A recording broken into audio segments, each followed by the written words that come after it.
As Christ was going around about before his passions, he enters into a city of, the people are called the Gergesenes. These people were Gentiles, so they were not one of the 12 tribes of Israel. This is a little bit important in here because we need to understand that the law of Moses did not really apply on these people. So these people are not of Abraham. First thing we see here really is that Christ is limitless. He came for everybody. People were expecting him to come only to his own people, but his own people is everyone. And as we see him come into this place, the first thing that he encounters the brokenness of the people who are living in darkness. First thing he encounters is somebody who is possessed by many demons, who is living like a wild beast, who is nobody can control that person. And the first reaction of that person, if we read the text, is that the person actually falls on their knees. They worship him. Demon-possessed person worshiped him. This is important because remember that Christ, when he was going from place to place, he wasn't just doing that with the 12. There was always hundreds of people behind him, most of which were there to test him, right? Because they knew too much of their own religion that they couldn't figure him out really well. While the demons actually recognized him immediately. This is very good for us Christians to understand that knowing the faith does not save us. Practicing the faith actually will lead us to union with God, which will save us. Because demons recognize who Christ is, they know correct theology, they know the scriptures, and they've seen the revelation of God, but they've just decided to rebel against all of that. So معرفة الإيمان ما بتخلصنا.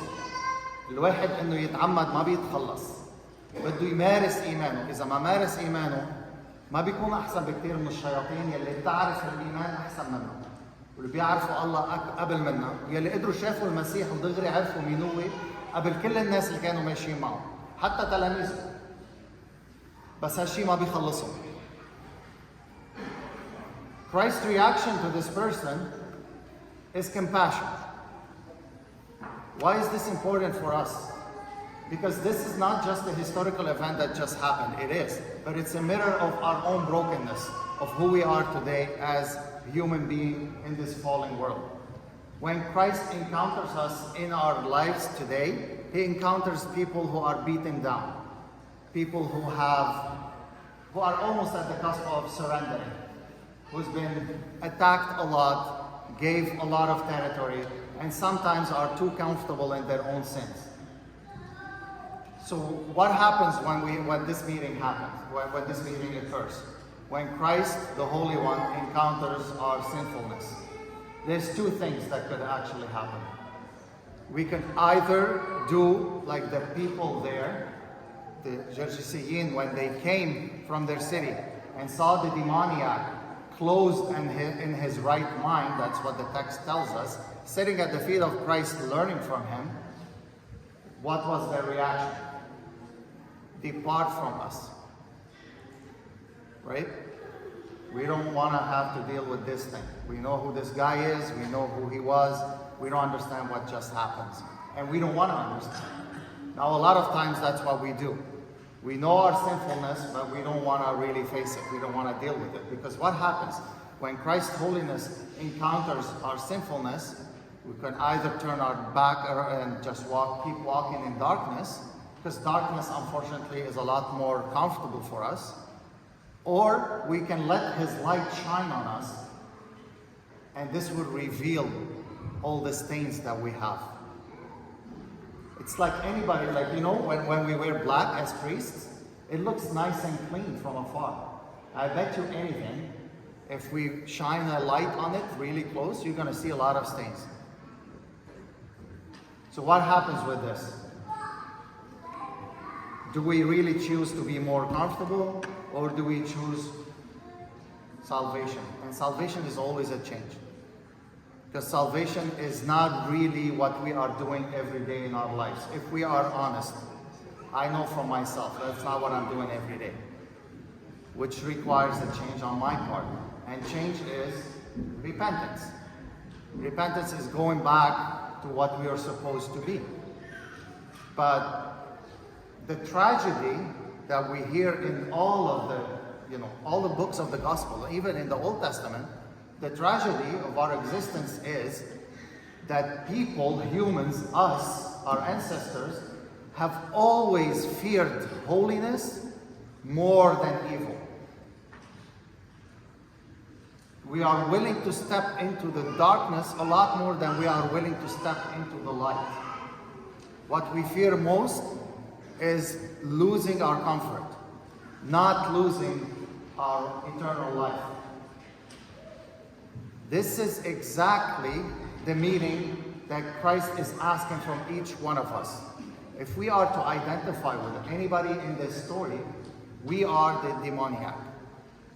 We are the person who has allowed so many actions of demonic actions in their life that for a sane person, which is a holy person, looking at us, we look like crazy people. We look insane. We look like the guy who's living naked in the tombs, crying, and actually being dangerous to himself and to people around him. That's what we look at, like for people who actually achieved holiness, for all of our witnesses here.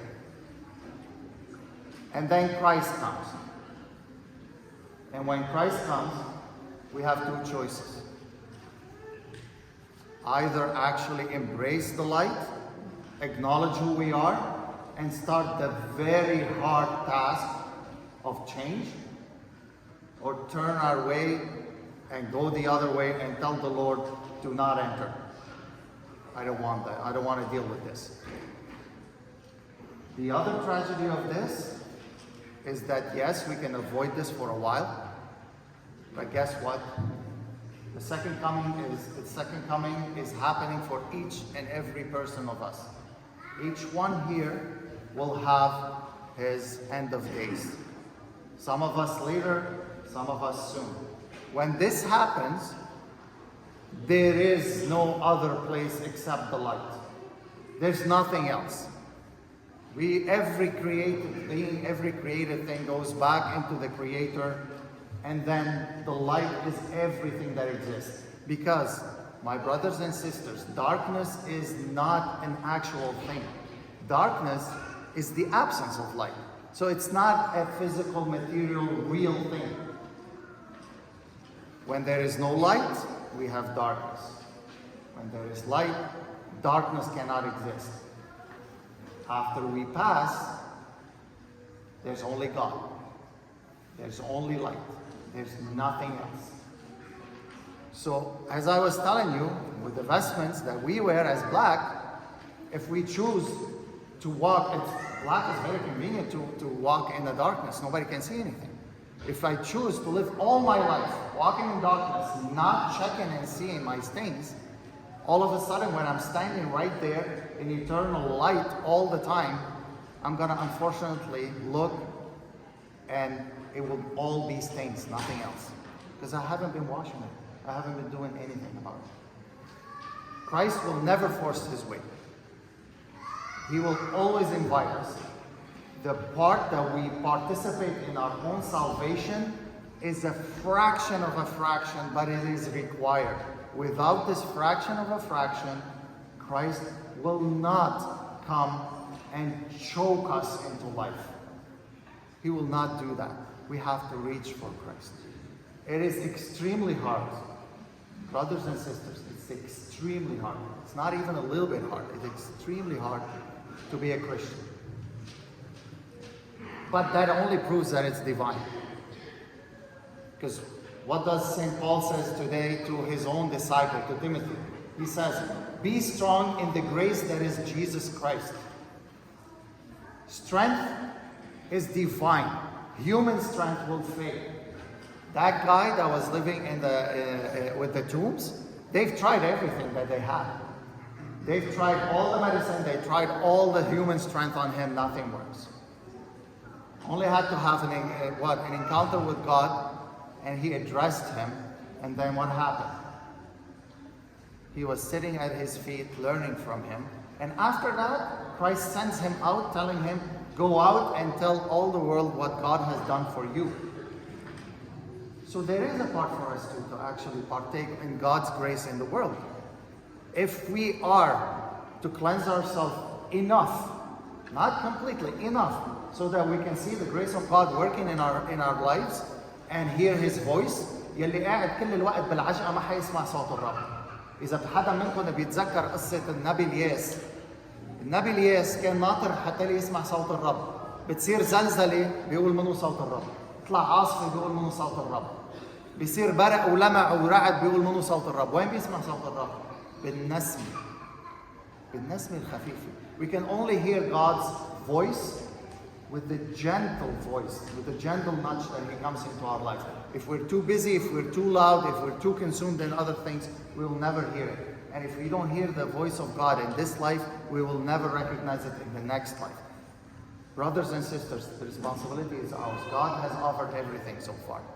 He has given us complete life eternal. Do we want to participate in this? It's going to be painful. It's going to hurt because we're going to have to pay for it out of our own comfort.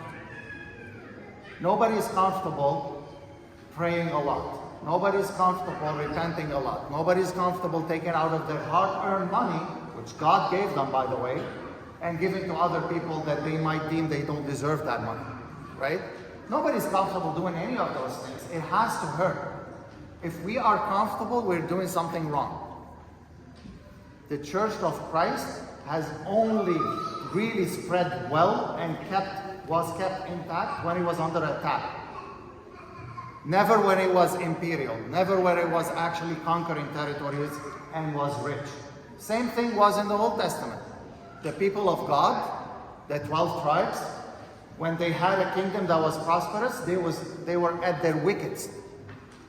They were the worst. When were they better? When actually they were taken out of their land and taken into enslavement in Babylon. This is where they were repenting. We have to understand, God's strength is made perfect in our weakness. If we want divine strength, we have to acknowledge that what we are doing is weakness, it's wrong, it's sinful, but there's a way. There's a way, right? What do we say out there in the world? When there's a will, there's a way, right? Anybody who wants to change their lifestyle today, just physical lifestyle, they know, no pain, no gain. You have to go to the gym, you have to eat right, you're not doing stuff that are comfortable, you're not doing stuff that you like, but you're doing stuff that are good for you. Same thing in the spiritual life. That's what St. Paul always talks about. He talks about it as what? As a sports event, as a spiritual context. We have to do these things, my brothers and sisters in Christ, because if we don't, one day we will find ourselves at the feet of Christ and we'll be foaming at the teeth, acting crazy, instead of what this person was doing at his feet. He was sitting in his right mind, listening to him, learning from him, and then that made him an apostle for Christ who went out into the world and was one of the first Christians. He was worthy to carry that name. He was worthy to go talk to people about Christ. If we are to carry this name, I know I repeat this all the time, but I repeat it in my mind as well. If we are to carry the name of Christ, we have to reflect at least something from Christ. At least something from Christ. And that cannot happen with no repentance, with not accepting that we need His strength because we are weak. Amen. Help us.